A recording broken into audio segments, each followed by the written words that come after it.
In 1944, the Japanese government quietly funded a research project that had nothing to do with the war. A small group of agricultural scientists in Kyushu were told to solve a specific problem. How do you grow food when the soil is dead and the supply chain is broken? What they came up with never made it into Western gardening books. It never got a TED Talk. It never got a USDA stamp of approval. What they developed was a fermentation process using kitchen scraps, vegetable peels, eggshells, coffee grounds, even fish bones, that turned waste into a soil amendment so concentrated that farmers were getting yields nobody could explain. They called it kusata baketsu, the rotten bucket. And if you've never heard of it, most of us were taught that composting means piling kitchen scraps in a bin, waiting 3 to 6 months, turning it every few days, and hoping something useful comes out the other end. That's not wrong, but it's slow, and somewhere between 30 and 50% of the nutrients in those scraps, the nitrogen, the potassium, the trace minerals, evaporate or leach away before you ever get to use them. A 2003 study from Wageningen University in the Netherlands measured nutrient loss during conventional aerobic composting and found nitrogen losses alone ranging from 20 to 60%, depending on how the pile was managed. So you're starting with a rotten apple core, you wait 6 months, you lose half the nutrients to the air and the rain, and what you end up with is basically diluted dirt. The rotten bucket method works differently. It doesn't decompose, it ferments. Fermentation is what happens when you put microorganisms to work without oxygen. Instead of breaking organic matter down into its components, those microorganisms, mainly lactic acid bacteria, preserve and concentrate it. You've seen this your whole life and never thought about it. Sauerkraut is fermented cabbage. Kimchi is fermented vegetables. Yogurt is fermented milk. In every case, the fermentation process doesn't destroy the food. It locks in the nutrition, multiplies the beneficial bacteria, and creates something more bioavailable than what you started with.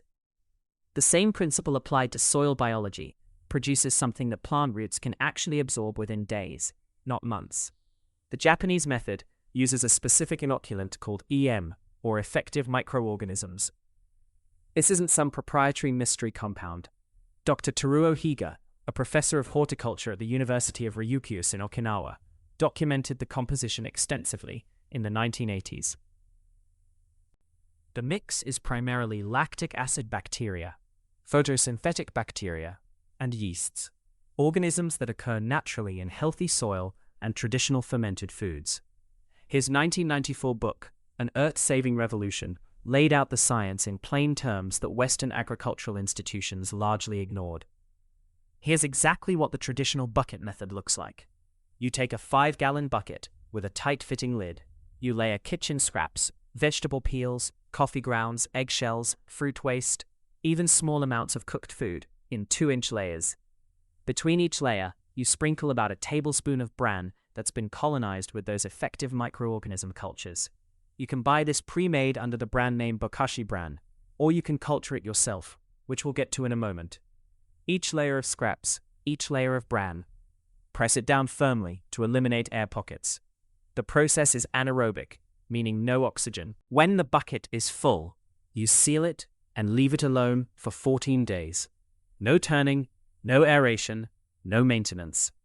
What happens inside that bucket in those 2 weeks is what the conventional composting world would rather you didn't know.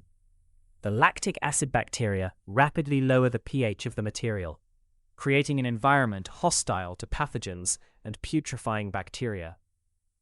The smell shifts from rotting to something tangy, a little like vinegar or pickles. That's the signal the fermentation is working correctly. After 14 days, what you have is pre-digested organic matter loaded with microbial life. It's not finished compost yet. But here's where it separates from everything else. You can bury this material in a garden bed, and soil microbes will finish breaking it down in 2 to 4 weeks. Fast. The plant roots get access to a surge of bioavailable nutrients right as the material integrates into the soil. Compare that to 6 months of conventional composting. The fertilizer industry in the United States and the United Kingdom generated somewhere around $200 billion in global revenue in 2023, according to data from the Fertilizer Institute. Those companies have no interest in a method that turns your kitchen bin into a soil amendment that costs almost nothing. This isn't a conspiracy theory, it's just how industries work. Peer-reviewed research that doesn't lead to a product doesn't get promoted. It gets published in journals that most gardeners never read, in countries where the language barrier does the rest of the work. Bokashi has been standard practice in Japan, Korea, and parts of Southeast Asia for decades. Agricultural extension offices in those countries publish technical guidance on it. Japanese farmers have been using it commercially since at least the 1980s.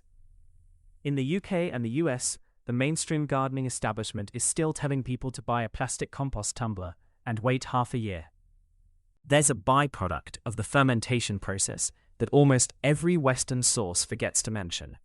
As the material ferments, it releases liquid. This collects at the bottom of the bucket.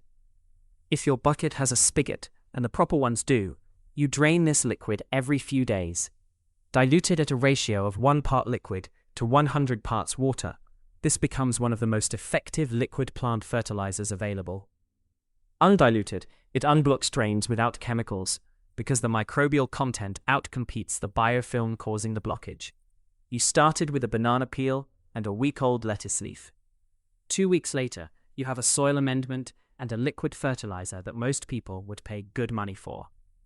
The soil under a healthy garden is not dirt. It's a living system, billions of microorganisms working together, creating structure, cycling nutrients, signaling plant roots through chemical pathways we're only beginning to understand. Every time you throw kitchen scraps into a landfill, you're not just wasting material, you're breaking a loop that has been running for longer than agriculture itself. The rotten bucket method doesn't reinvent that loop, it just lets you back into it